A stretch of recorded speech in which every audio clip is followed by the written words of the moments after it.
Eu vou mostrar para vocês, irmãos, a oração mais corajosa que um ser humano pode fazer. É aquela oração que você tem que pensar duas vezes antes de fazer. É a mais difícil, é a mais perigosa, porque você vai sair da sua zona de conforto, mas é a melhor oração que você pode fazer. Essa oração, irmãos, é tão poderosa que ela vai mudar a sua vida se você começar a fazer ela a partir de hoje. Irmãos, a mensagem que eu quero trazer para vocês hoje vai mudar a vida de vocês. Se vocês colocarem em prática isso que eu vou trazer aqui, vocês nunca mais serão as mesmas pessoas, porque Deus vai cumprir a vontade dele na sua vida. Eu sei que quando a gente chega diante de Deus em oração, muitas das vezes a gente chega com aquela lista, de pedidos, a gente vai apresentando para Deus tudo aquilo que a gente quer que Deus faça por nós, não é assim? A gente está sempre falando: Deus, eu acredito que se o Senhor fizer as coisas dessa maneira, tudo vai ser melhor. Ou então, a gente chega para Deus e fala: Senhor, o Senhor não está vendo que as coisas não estão dando certo? Por que o Senhor não faz desse jeito? Sendo que a Bíblia diz que quem somos nós para darmos conselhos ao Criador?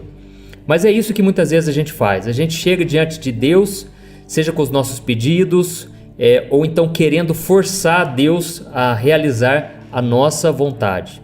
Só que a Bíblia diz, irmãos, lá em Provérbios capítulo 16, o versículo 1, que o coração do homem faz planos, mas a resposta certa dos lábios vem do Senhor. O que isso quer dizer? Que a gente faz muitos planos e nós temos realmente que fazer planos, mas sempre com a consciência de que os planos do Senhor devem prevalecer. Amém? A resposta certa, a última palavra vem de Deus, porque Deus é soberano, Deus está no controle das nossas vidas. Então nós precisamos ter essa consciência, sabe por quê? Porque senão nós vamos nos frustrar muito. É por isso que tem tanta gente frustrada na sua vida de oração, porque a pessoa quer fazer a vontade dela e Deus, ele quer fazer a vontade dele. E quando a gente olha para o ministério de Jesus, nós percebemos que ninguém teve tanta comunhão com o Pai quanto o próprio Cristo. E você sabe por que Jesus tinha tanta comunhão com o Pai assim? Porque Jesus estava disposto a fazer a vontade do Pai. Jesus, ele não perdia tempo querendo fazer a vontade dele. E é por isso que em muitas passagens do Novo Testamento, nos Evangelhos, Jesus, ele disse: eu vim para fazer a vontade do meu Pai. E eu quero ler para vocês, irmãos, uma passagem que está em João capítulo 6, o versículo 37 ao 39.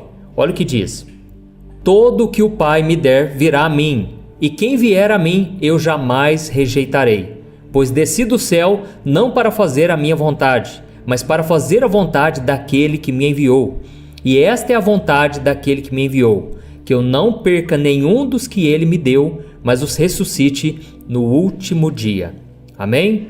Então, aqui nós vimos que Jesus, ele veio para cumprir a vontade do seu Pai. E nós temos o mesmo chamado, nós precisamos cumprir a vontade de Deus. Quando você ainda não tinha Jesus na sua vida, você seguia o seu próprio caminho. Lá em Isaías capítulo 53, o profeta diz que nós vivíamos como ovelhas desgarradas, que se desviavam do caminho. Então, todos nós estávamos perdidos, trilhando o nosso próprio caminho. Mas você tem que entender uma coisa: a partir do momento em que você entregou sua vida para Jesus, que você creu nele como seu Senhor e Salvador, aí você simplesmente morreu para a sua vontade. Você pode sim fazer os seus planos, como eu disse, você pode ter os seus sonhos. E Deus é um Deus que realiza sonhos. Deus, ele faz muito mais do que pedimos ou pensamos, segundo o seu poder que opera em nós. É o que diz a Bíblia. Amém? Mas você tem que entender que agora você está trilhando nos caminhos de Deus. É por isso que a gente costuma dizer, quando eu me converti, porque quando você se converte, e o apóstolo Pedro, essa palavra, foi o apóstolo Pedro quem disse. Ele disse: convertei-vos e arrependei-vos, para serem cancelados os vossos pecados. Então, quando você se converte aos caminhos de Deus, ou seja, você estava indo numa direção, de repente você fez uma conversão, você voltou e agora você está trilhando os caminhos de Deus. Então, quando você está andando nos caminhos de Deus, agora Deus já tem um caminho pronto para você. Você não vai criar um caminho novo, não. Você vai andar no novo e vivo caminho que Deus já preparou para você. Amém? E é por isso que quando a gente olha essas pessoas muito usadas por Deus, a gente fica assim impressionado, não é verdade? Nossa, como que aquela pessoa consegue ser tão usada por Deus? Como que ela é tão, assim, ela tem tantos dons, tantos talentos? Como eu queria ser como aquelas pessoas. Na verdade, essas pessoas são iguais a mim e a você. A única diferença é que elas estão trilhando o chamado que Deus tem para elas. Deus é que é grande. Não existe pessoas grandes homens de Deus. É o modo da gente dizer, aquela fulana é uma grande mulher de Deus. Amém. Eu entendi o que você quis dizer e eu também digo isso às vezes. Mas quem é grande é Deus, irmãos. E Ele já tem um caminho preparado para cada um de nós. E o próprio Jesus disse, a quem muito é dado, muito lhe será cobrado. Então, todos nós temos um caminho a trilhar. Alguns ficarão em destaque. Algumas pessoas serão notadas. Outras não. Outras ficarão em oculto. Mas não quer dizer que elas não sejam tão usadas por Deus. Amém? A Bíblia diz que uma vez alguns homens, filhos do sacerdote, se eu não me engano, ou filhos de um fariseu, eles foram expulsar os demônios e eles, na hora que chegaram para expulsar o demônio falou o seguinte, olha, eu conheço Paulo e eu conheço Apolo, mas quem é vocês? E naquele momento, aqueles homens não conseguiram expulsar e ainda apanharam daqueles demônios. Mas o apóstolo Paulo a gente conhece, não é verdade? Mas você conhece Apolo? Eu não conheço Apolo, mas os demônios conheciam. No reino espiritual, aquele homem era conhecido. Então, não se assuste, não fique vislumbrando com os homens. Olhe para o poder e a grandeza de Deus, porque Deus é quem faz a obra e muitas vezes é uma obra tremenda aos olhos dos homens. E essa pessoa simplesmente está trilhando o caminho que Deus já tinha para ela. Amém? Vocês estão entendendo a mensagem? Eu vou mostrar para vocês, irmãos, a mensagem, a oração mais corajosa que um ser humano pode fazer. Essa oração, irmãos, é tão poderosa que ela vai mudar a sua vida se você começar a fazer ela a partir de hoje. Então, eu peço que você, ao final dessa mensagem, você compartilhe, porque eu creio que muita gente precisa ouvir isso que eu vou te dizer. E depois nós vamos fazer uma oração daqui a pouco, tá certo? Então vamos continuar. Como eu estava falando de Jesus, Jesus foi aquele que ele colocou uma meta na vida dele. Eu vou fazer a vontade do meu Pai, custe o que custar. A única questão, irmãos, o único problema, vamos assim dizer, é que Deus tinha traçado um futuro para Jesus, onde no futuro Jesus seria crucificado. Era um futuro seria de glória, mas antes passaria pela cruz. Antes da ressurreição viria uma morte muito dolorosa, mas Jesus, já sabendo disso, mesmo assim, estava disposto a fazer a vontade do Pai. Nós, pensa comigo, nós que muitas vezes temos promessas grandiosas de Deus, temos sonhos maravilhosos, sonhos de casar, de ter uma família, de ter uma vida mais abençoada do que temos hoje, e mesmo assim a gente muitas vezes não quer fazer a vontade do Pai. Mesmo assim a gente reclama. Agora olha Jesus, irmãos. Olha a humildade dele. Olha o amor que ele tinha pelo Pai. Por quê? Porque ele sabia que o futuro dele não seria um futuro bom, assim, aos olhos do homem. Jesus seria crucificado, humilhado, mas mesmo assim ele estava disposto. E ele chegou a dizer para os seus discípulos, lá em João capítulo 4, a minha comida é fazer a vontade daquele que me enviou. Amém? Então Jesus, ele tinha um prazer em fazer a obra de Deus, aquilo consumia a alma dele. E falta isso nos dias de hoje, irmãos. As pessoas não querem fazer nada para Deus, querem somente que Deus abençoe. E por isso eu tenho uma notícia maravilhosa para te dar. Quando você se preocupar com as coisas de Deus, Deus, ele vai se preocupar com você. O próprio Deus disse, eu honro aqueles que me honram. Deus, irmãos, ele tem compromisso com quem tem compromisso com ele. Quando você decide buscar o reino de Deus em primeiro lugar, quando você decide fazer aquilo que está no Salmo 37, quando diz assim, deleite-se na presença do Senhor e Ele concederá os desejos do teu coração. Quando você se preocupa em agradar o coração de Deus, aí, irmãos, as bênçãos vão ser uma consequência. Como diz o salmista, as bênçãos vão te alcançar. Amém? Então, é isso que nós estamos precisando entender. E eu quero ler para vocês uma passagem onde Jesus fez a oração mais corajosa de todas. Está lá em Mateus capítulo 26, o versículo 38 e 39. É aquela oração que você tem que pensar duas vezes antes de fazer, porque a partir dali sua vida vai mudar, tá bom? Olha o que está escrito, ó. Jesus disse aos discípulos: a minha alma está profundamente triste, numa tristeza mortal. Fiquem aqui e vigiem comigo. Indo um pouco mais adiante, prostrou-se com o rosto em terra e orou: meu Pai, se for possível, afasta de mim este cálice. Contudo, não seja como eu quero, mas sim como tu queres. Amém? Aqui, irmãos, Jesus estava no Getsemane. Em pouco tempo, Judas o trairia com um beijo, chegaria ali para encontrar com ele, e Jesus então seria entregue para começar o martírio, o momento de maior sofrimento de Jesus.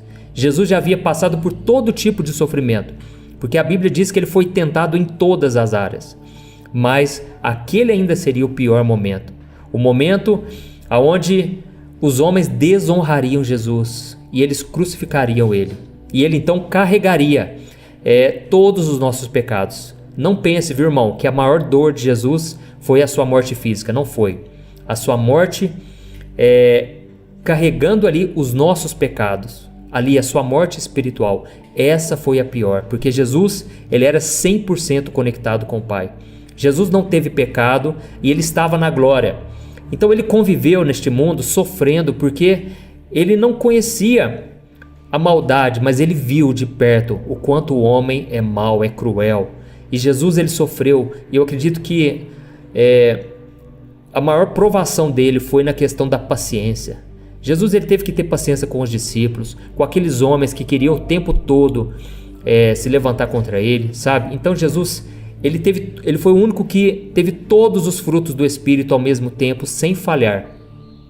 E ele teve o fruto da paciência. E então, resumindo, irmãos, o que eu queria dizer para vocês é que naquele momento mais difícil, ainda assim, Jesus, ele quis fazer a vontade do seu Pai.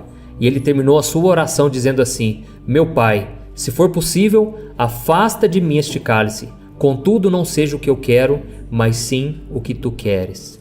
Irmãos, deixa eu te dizer uma coisa. Tem muita gente aqui que está me ouvindo e não está fazendo a vontade do Pai.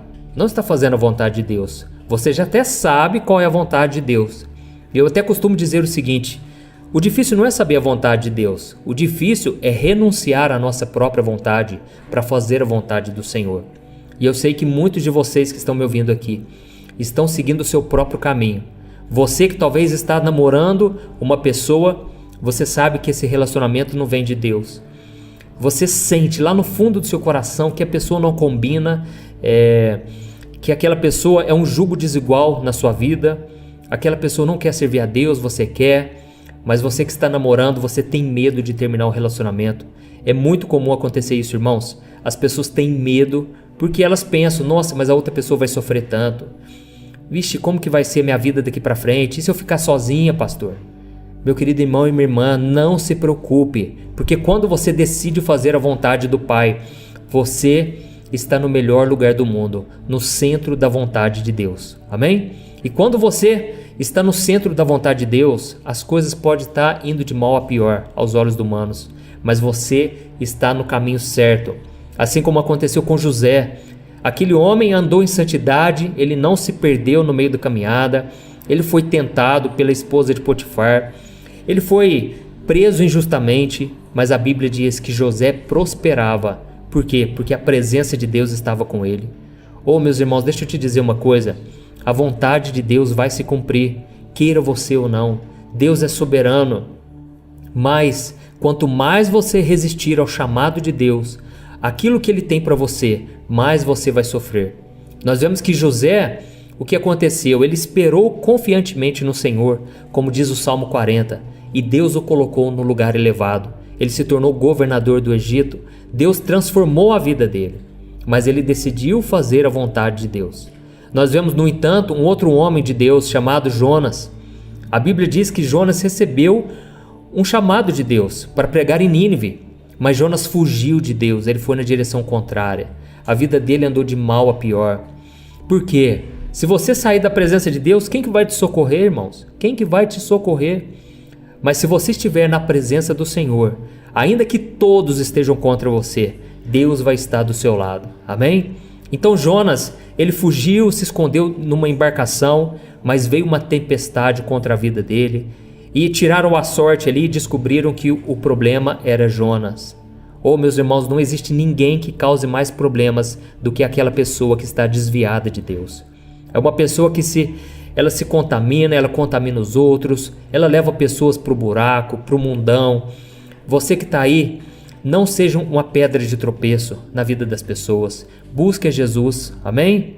Glória a Deus. Está dando para entender a mensagem, irmãos? Então, a Bíblia diz que Jonas, ele foi lançado no mar, porque aqueles marinheiros perceberam, se nós não acabar com esse problema aqui, esse problema vai acabar com a gente. Nós vamos morrer afogado, esse barco vai virar. E jogaram Jonas no mar e de repente o mar se aquietou.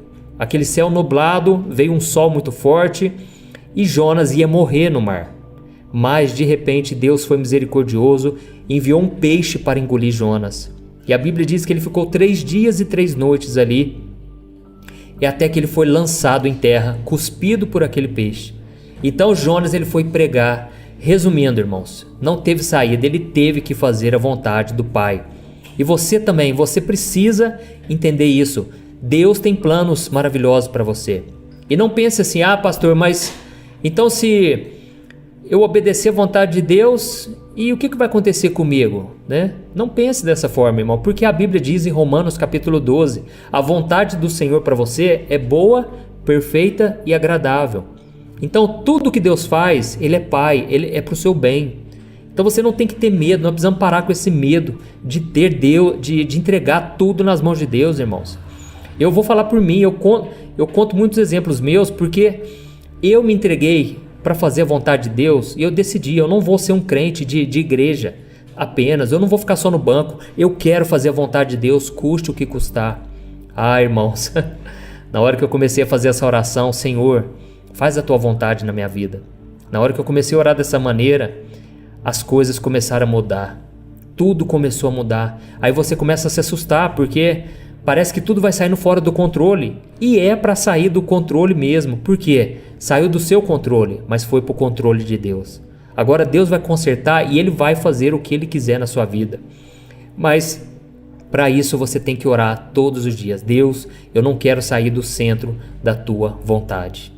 Tem pessoas aqui dizendo, pastor, como é difícil. Pastor, realmente essa oração é poderosa, mas é difícil. Irmãos, ninguém veio falar que é fácil. Jesus falou, no mundo vocês vão passar por muitas aflições. Mas Jesus falou, tenham bom ânimo. Eu já venci o mundo. Então faça o seguinte, pega a sua cruz e me siga. Anda comigo, me segue, porque você vai estar cumprindo a vontade do meu Pai. Amém? Existem 4 tipos de pessoas, irmãos. Existe o frequentador de igreja, aquele que só vai no culto, aquele que só fica ouvindo a palavra, mas nunca muda de vida, não é salvo, viu? Esse é o primeiro tipo de pessoa. Existe o segundo, que é aquele cristão. Ele fala que é cristão, ele se assume, mas ele também não pratica a palavra. E aí vem o terceiro grupo, que é o grupo que Jesus ele quer, que é o grupo dos discípulos. Jesus, ele falou para os seus próprios discípulos, olha, vão por todo mundo e preguem o evangelho, façam discípulos de todas as nações e batize eles em nome do Pai, do Filho e do Espírito Santo. Esse é o terceiro grupo, irmãos. Vamos assim dizer, é o grupo que está em extinção. São poucos, porque se todo cristão fosse um discípulo, o nosso país seria um país de primeiro mundo. Não teria violência, não teria... Assim, lógico que teria, porque teria pessoas que ainda não seriam. Mas seria um país muito melhor. Mas hoje, contando católicos e evangélicos que são do cristianismo, dá mais ou menos 80%. E a gente olha para o nosso país, está de mal a pior. Então, irmãos, se toda pessoa que se diz cristã fosse realmente um discípulo, as coisas seriam muito diferentes. E aí, vem o quarto grupo de pessoas. Qual que é esse quarto grupo? São os mártires. São aqueles que Deus tem um chamado para eles para morrer por Jesus. Isso não é algo que a pessoa escolhe, mas é algo que é um chamado de Deus. O apóstolo Pedro, por exemplo, Jesus falou para ele, olha, vai chegar um momento na sua vida, Pedro, que as pessoas vão te amarrar, vão te levar por um lugar que você não queria. E assim você vai me glorificar com a sua morte. Então, Pedro ele foi chamado para isso, o apóstolo Paulo foi chamado, os apóstolos foram. E hoje em dia muitas pessoas elas morrem por Jesus, elas entregam suas vidas por Jesus. Então isso é um chamado que Deus dá para a pessoa. Aí você pensa, nossa, mas que coisa triste, pastor, que coisa terrível.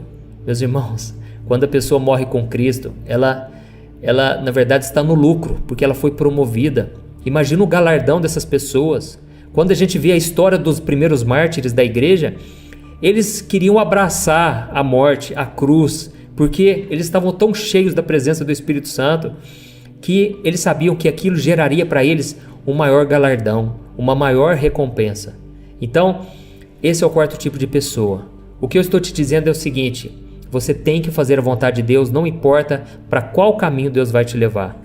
Seja para a vida, seja para a morte, siga a Jesus e Ele vai te capacitar para tudo o que for vir. Amém? Então, irmãos, a oração mais perigosa, vamos assim dizer, é quando você fala: Senhor, não seja feito como eu quero, mas como Tu queres. E eu vou contar um testemunho aqui para vocês. Uma vez eu estava namorando uma moça em Belo Horizonte e tudo para mim estava caminhando para eu ficar por lá mesmo. Eu fiz o seminário da Batista da Lagoinha e eu fui convidado para ajudar com os jovens lá. A minha vida toda estava voltada para lá, mas a minha família mora em Franca. Então nós estávamos a 6 horas de viagem e essa nem é a questão, porque eu estava disposto a fazer a vontade de Deus. Até que eu comecei a namorar uma moça lá. Toda vez que eu ia embora da casa dela, era mais ou menos uns 40 minutos de distância. Aí, irmãos, eu ia embora e eu tinha muito tempo para pensar. E nessas indas e vindas, né, eu orava a Deus, eu pedia para Deus me mostrar se essa realmente era a vontade dele. E até que eu fui percebendo com o tempo que ela era muito diferente de mim. No jeito dela, ela era muito tímida. Não que esse seja um problema, mas ela não combinava comigo em muitas coisas, sabe? Até mesmo por causa da idade dela, ela era bem mais nova. E teve um dia que eu fiquei muito incomodado com aquilo, porque eu fui percebendo que eu queria mudar ela para ficar do meu jeito. E ninguém muda ninguém, irmãos. Ninguém muda ninguém. Você pode ajudar a pessoa a ela refletir nas suas atitudes e ela mudar. O que aconteceu? Naquela noite eu fiquei tão incomodado porque eu tinha dúvidas se era realmente a vontade de Deus ou não, que eu continuasse com ela. Aí eu cheguei em casa e eu fui orar.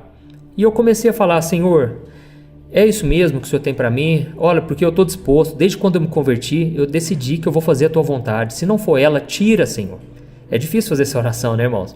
Se não for ela o melhor que o Senhor tem para mim, tira da minha vida e prepara o melhor para ela e prepara outra pessoa que seja o melhor para mim. Mas eu quero o melhor, Deus. Porque uma coisa eu aprendi, irmãos: o bom é inimigo do melhor. Nós precisamos esperar pelo melhor de Deus. Amém?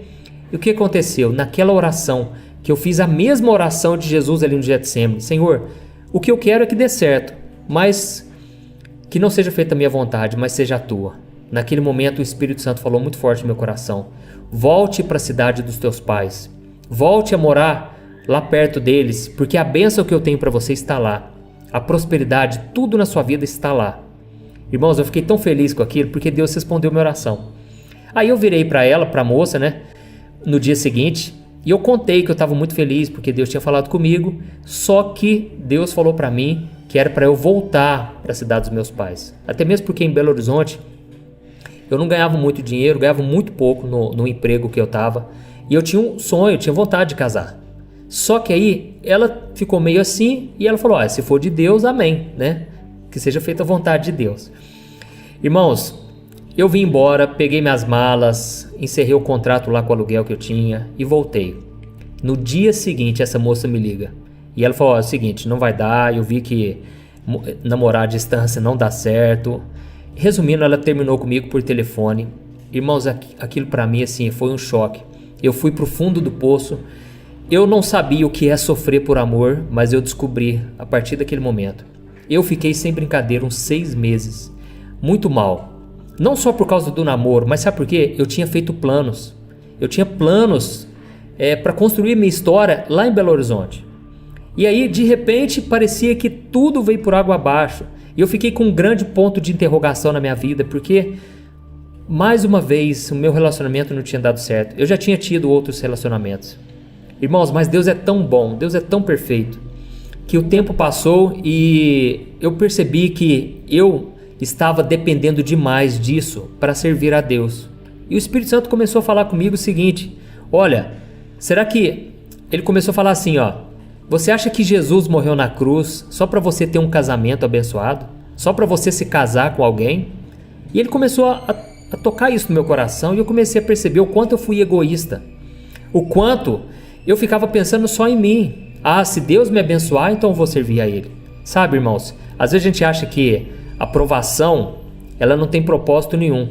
Mas é isso mesmo, olha lá, ó. Tem uma pessoa que acabou de dizer aqui, ó, realmente, nesse momento de frustração, que Deus vem trabalhar no nosso coração. Porque foi nesse momento que Deus começou a moldar o meu coração. É como se Deus colocasse um espelho na minha frente e eu comecei a ver o quanto eu estava errado no meu foco. Porque o nosso foco tem que ser fazer a vontade de Deus, custe o que custar. E aí, depois de 6 meses, eu estava muito mal. E eu não tinha nem vontade de orar, irmãos, para ser sincero. Eu não tinha vontade de ler a Bíblia. Aí eu vim para São Sebastião do Paraíso, que é a cidade onde eu nasci. E nesse acampamento, irmãos, eu vim totalmente assim, livre para que Deus fizesse o que Ele queria. Eu não estava querendo mais relacionamento naquele momento. Eu já tinha definido que eu queria somente a vontade de Deus para mim. Eu tinha voltado para o foco, que é o lugar onde Deus quer que todos nós estejamos, no centro da vontade dEle. Isso foi no acampamento de carnaval. E aí o que aconteceu? Olha como é que é as coisas. Eu estava ministrando louvor e eu sempre gostei muito de cantar e eu sempre ministrei louvor na igreja. Só que eu ministrava, irmãos, com aquela timidez. Eu ministrava porque eu ministrava assim muitas vezes com até a cabeça baixa, sabe? Sem olhar para as pessoas, porque eu estava precisando de cura.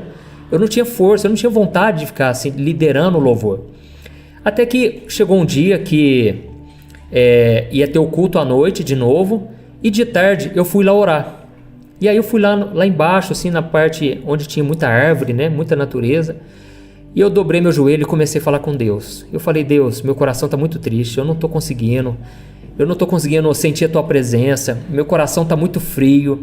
E eu comecei a abrir o meu coração. E aí quando eu terminei a oração, eu fui subir de volta para o acampamento, porque a gente ia tomar banho para começar o culto. E aí foi naquele momento que um moço veio correndo atrás de mim. E ele falou: ô moço, deixa eu te falar, eu não te conheço, mas eu estava ouvindo a sua oração. Eu estava numa rede ali, descansando, e eu vi você orando. E eu percebi que você é um homem muito de Deus. E você é um cara muito de Deus. Eu senti muita presença de Deus na sua oração. E eu queria te falar uma coisa. Quando você for ministrar o louvor, faz o seguinte: seja ousado. Comece a ministrar com ousadia, porque Deus vai te usar. Irmãos, aquilo eu guardei no coração, mas eu pensei: eu não consigo ser esse tipo de pessoa. Eu gosto de ministrar bem calmo, do meu jeito, né? Só sei que o culto começou à noite, eu fui ministrar o louvor, e eu fiquei com aquela pressão: nossa, eu tenho que ser ousado, Aí aquilo me travou, irmãos. Só sei que quando eu comecei a ministrar, ministrei normalmente, tímido ainda, até que a luz, irmãos, apagou. De repente caiu a energia, somente o áudio, o áudio dos microfones funcionou. E foi naquela hora que eu fechei meus olhos e falei: Espírito Santo, se o Senhor tem uma obra na minha vida, fala através de mim agora. Em pensamento, irmãos, foi coisa muito rápida. E na hora eu comecei a ministrar. E eu comecei a falar de Deus. E eu comecei a pregar, porque estava tudo escuro, ninguém estava me vendo. Irmãos, na hora que a luz voltou, as pessoas estavam assim, cheias da presença de Deus. A unção do Espírito Santo visitou a gente ali. Irmãos, as pessoas vieram me abraçar, eles estavam sentindo a glória de Deus. E aquele acampamento, muitos jovens estavam dispersos, não queriam saber de buscar a Deus. Até que, de repente, todo mundo queria uma vigília. Todo mundo queria buscar Deus numa vigília. Não, o fogo de Deus desceu aqui e foi aquela coisa maravilhosa. E quem eles colocaram para dirigir a vigília? Eles me colocaram para dirigir. E aí eu cheguei lá, de repente tinha uns 70 jovens, irmãos. Aqueles jovens que antes estavam todos frios, de repente eles estavam ali querendo receber uma oração, orar, né? E eu estava lá para liderar a vigília. Eu não sabia nem por onde começar. E eu com o coração ainda triste, eu estava machucado. De repente eu falei: irmãos, vamos fazer o seguinte, cada um dá a mão aí, vamos nos dar as mãos e vamos começar a orar. E aí começou o pessoal a orar e eu muito triste, até que veio um homem na minha direção e ele começou a orar por mim. E ele começou então a orar em outras línguas. E eu comecei a sentir a presença de Deus, mas eu estava tão mal, irmãos, que eu comecei a falar: Senhor, tem misericórdia de mim. Deus, o Senhor está vendo o que eu passei nesses últimos tempos. Eu fui para o fundo do poço. Fala comigo agora. Irmãos, foi naquela hora que eu coloquei a última fé que eu tinha, sabe? Eu coloquei toda a minha esperança ali. E Deus começou a falar comigo, irmãos. Esse homem não me conhecia, não sabia de nada do que eu estava passando. Ele chegou aqui no meu ouvido e ele falou: meu filho, foi eu que te trouxe de lá. Irmãos, na hora que eu ouvi isso, essas palavras de Deus, aquilo me tocou tanto. Aquilo me encheu tanto da presença de Deus. E eu comecei a chorar e foi vindo uma cura interna, uma libertação, porque eu fiquei maravilhado. Como é que Deus falou isso comigo? Porque eu achava que era eu que tinha tomado a decisão errada, que eu que tinha feito escolhas erradas. E Deus falou: foi eu que te trouxe de lá. E esse homem começou a orar em línguas e começou a interpretar. E ele falou: eu te trouxe de lá porque eu tenho uma obra para você nessa cidade. Eu tenho um ministério muito grande para você. E eu vou começar a restaurar todas as áreas da sua vida, inclusive a área sentimental. Irmãos, naquele momento, a minha vida mudou. Naquele momento, eu vi a resposta para as minhas perguntas mais profundas. No dia seguinte, irmãos, quem que já estava lá no acampamento e Deus começou a me mostrar? A vida da Thaís. A Thaís, hoje eu sou casado com ela, nós temos 2 filhos lindos e a partir dali Deus começou a restaurar minha vida. A Thaís, no começo, ela nem tinha interesse, ela não queria relacionamento. Eu também não queria relacionamento com moças mais novas, eu queria alguém mais velho que eu ou da mesma idade. Irmãos, o que eu quero dizer para vocês é o seguinte: quando você está disposto a fazer a vontade de Deus, você fica mais próximo do milagre do que você imagina. Jesus disse lá em Lucas capítulo 18 que o Pai, ele tem pressa em abençoar os seus filhos que clamam a Ele dia e noite, que oram de acordo com a vontade dEle. A partir dali, irmãos, passou uma semana, aliás 2 semanas, eu comecei a ministrar para os jovens, eu comecei a pastorear os jovens da minha igreja. O tempo foi passando e depois eu tive uma decepção naquele ministério e pessoas chegaram para mim e disseram o seguinte: olha, você não tem chamado para pastor, suas pregações são muito chatas, ninguém aguenta ouvir suas pregações. Irmãos, aquilo foi um balde de água fria. Eu já contei esse testemunho algumas vezes, mas a partir daquela frustração, como eu disse, a nossa vida não é um mar de rosas. Nem tudo vai dar certo, nem tudo vai sair do nosso jeito, mas vai ser do jeito de Deus. Aquela porta se fechou, irmãos. Eu fiquei 2 semanas sem querer voltar na igreja. Eu fiquei 2 semanas com o coração ferido novamente, mas foi preciso acontecer isso, porque a Bíblia diz que Deus, quando alguém está conectado com Jesus, Ele poda aquela árvore para que ela dê mais frutos ainda. Ele poda aquele galho, Ele corta para que comece a brotar novos frutos. Irmãos, 2 semanas depois que eu estava frustrado, o Espírito Santo falou comigo, muito forte. Ele disse assim: as pessoas não querem te ouvir na igreja?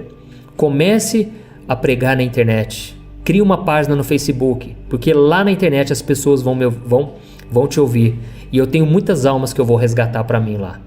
Irmãos, foi uma coisa tremenda, foi uma experiência maravilhosa. O que aconteceu? Hoje eu estou aqui falando para vocês. Ao todo já são quase 15 milhões de seguidores. E o que eu posso dizer é o seguinte: eu estou apenas trilhando o caminho que Deus tem para mim. Deus também tem um caminho para você. Não vai ser um caminho fácil. Não vai ser um caminho onde tudo vai dar certo, onde você vai ter todas as respostas, mas você tem que obedecer. Assim como Deus chamou Abraão, Ele não falou para onde Abraão deveria ir. Ele só disse: saia do meio dos seus parentes, eu vou te mostrar uma terra. Então, Deus, Ele tem planos, Ele tem um caminho trilhado para você. Basta você querer ou basta você resistir. Quanto mais você resistir, mais você vai sofrer. E como saber, pastor? Talvez você esteja se perguntando: pastor, mas como que eu posso saber qual é o caminho que Deus tem para mim? Meu irmão, eu não tenho a resposta. Mas Deus, Ele vai cumprir. Ele vai te direcionar para aquilo que Ele tem para você. Basta você orar nesse sentido todos os dias. Senhor, que não seja feita a minha vontade, mas seja a tua. E tem que ser de coração, irmãos. Mesmo que Deus tire, mesmo que Deus mude tudo na sua vida, Ele vai te conduzir ao caminho perfeito, que é o caminho da vontade dele. Amém? Glória a Deus. Aleluia. Irmãos, agora eu quero orar por você. Eu quero fazer uma oração pela sua vida. Você que entendeu esta mensagem. Se o Espírito Santo está falando com você, eu quero te dizer, é a melhor oração que você pode fazer. É a mais difícil, é a mais corajosa, é a mais perigosa, porque você vai sair da sua zona de conforto, mas é a melhor oração que você pode fazer. Porque, irmãos, essa vida passa muito rápido, nós não temos outra saída a não ser cumprir o chamado de Deus. Você pensa que é fácil ser pastor? Eu vejo assim, muita gente já falou para mim, pastor, mas quando a gente fala que você é muito usado por Deus, você só fala amém, glória a Deus, você não fica se exaltando. Irmãos, só quem está no ministério sabe o fardo que é. Então, a gente tem que estar muito conectado com Deus, mas vale muito a pena, irmãos, porque todo dia, quando eu acordo de manhã, eu gravo as orações, eu gravo as mensagens, o meu coração se enche, o Senhor Jesus, Ele me renova, e Ele disse que o fardo dele é um fardo suave, o jugo dele é suave, entendeu? Então, é bom, é um fardo, não deixa de ser um fardo, mas é suave, é prazeroso, glória a Deus. Então, irmãos, agora eu quero orar pela sua vida, e eu quero te dizer, faça esta oração junto comigo, amém? Vamos orar, se você puder, feche os teus olhos e vamos falar com o Senhor. Senhor, meu Deus e meu Pai, eu quero te louvar por este momento. Eu creio, Deus, que já estava nos teus planos esta mensagem, esta oração. Eu creio que essa pessoa que chegou aqui, Pai, ela não chegou à toa. O Senhor já tem planos para ela. O Senhor já tem um caminho trilhado, um caminho para se trilhar. Deus, eu te peço agora, Pai, que essa pessoa se entregue totalmente, sem reservas, porque vale muito a pena fazer a tua vontade. Deus, não há nada melhor neste mundo do que resistir à nossa carne para fazer a tua vontade. Não há nada melhor do que renunciar às nossas vontades para fazer a tua, Senhor. Oh, meu Deus, eu te peço que o Senhor levante pessoas agora que estavam afastadas. Essa pessoa que hoje não está conseguindo vencer o pecado, Pai, é porque ela não está cumprindo, não está fazendo a tua vontade. E no momento em que ela decidir seguir os teus caminhos, o Senhor vai dar todas as condições para ela vencer o pecado, para ela ser sustentada, suprida em todas as necessidades dela. Oh, meu Deus, eu te peço que o Senhor levante discípulos aqui, Pai. Não apenas pessoas salvas, pessoas que vão morar no céu, mas pessoas que seguem a Jesus todos os dias. Em nome de Jesus, meu Pai, eu te peço, cura as feridas, Pai. Há tantas pessoas aqui feridas na alma, machucadas. Tantas pessoas, Deus, enviando seus comentários, clamando, Pai, porque estão feridas na alma, estão sofrendo, estão no fundo do poço, foram traídas, abandonadas, as coisas não deram certo. Senhor, eu creio que o Senhor pode mudar a chave, o Senhor pode mudar qualquer circunstância da noite para o dia. Assim como o Senhor fez com José, meu Pai. Num dia ele estava prisioneiro, no outro dia, governador do Egito. Pai, um dia eu estava ferido e machucado, no outro dia eu estava vivendo os planos do Senhor para mim.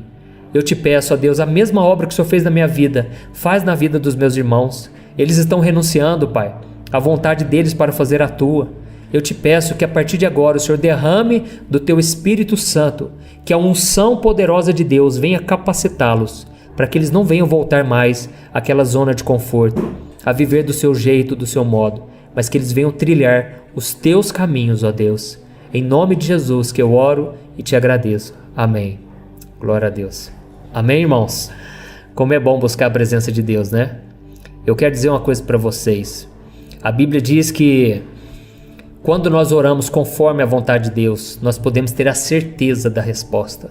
Isso está lá em 1 João capítulo 5. Eu quero ler para você, para a gente encerrar, tá bom? Olha o que diz. Esta é a confiança que temos ao nos aproximarmos de Deus. Se pedirmos alguma coisa de acordo com a sua vontade, Ele nos ouve. E se sabemos que Ele nos ouve em tudo o que pedimos, sabemos que temos o que dele pedimos. Amém? Então, essa é a promessa que você tem. Tudo que você pedir, se estiver de acordo com a vontade de Deus, Deus vai fazer. E se não for aquilo que você está pedindo, pode ter certeza, vai ser o melhor. Amém? Glória a Deus. Irmãos, essa é a mensagem que eu queria trazer para vocês terem prazer de fazer a vontade do Pai, porque vale muito a pena. Aliás, É a única coisa que preenche nosso coração, irmãos. Tudo nessa vida é passageiro, nada supre o vazio do ser humano, nada preenche. Mas quando você decide orar nesse sentido, todos os dias, a sua vida nunca mais é a mesma. Amém? E só um detalhe, aproveitando que vocês estão aqui, do lado do botão inscrever-se, que fica abaixo dos vídeos, tem um botão também que chama Seja Membro. Quando você clica ali, você vai ver que com uma pequena contribuição você vai poder ajudar instituições de caridade que são apoiadas por mim. Eu conheço, eu sei quem são as pessoas que estão ajudando. Às vezes você quer ajudar as pessoas, mas você não sabe aonde ajudar, não é verdade? Você não sabe se é de confiança, se não é.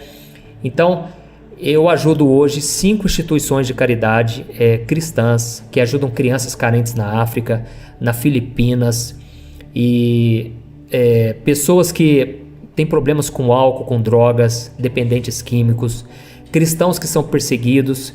Então eu ajudo esses ministérios e você pode contribuir, você pode participar, tá bom? Embaixo dos vídeos tem um botão que chama Seja Membro. É só você clicar lá para você ver como participar, tá bom? A paz do Senhor a todos, irmãos. Que Deus abençoe e continue me seguindo aqui. E não se esqueça, compartilhe esta mensagem também depois com as pessoas, tá bom? Deus abençoe, um grande abraço, gente.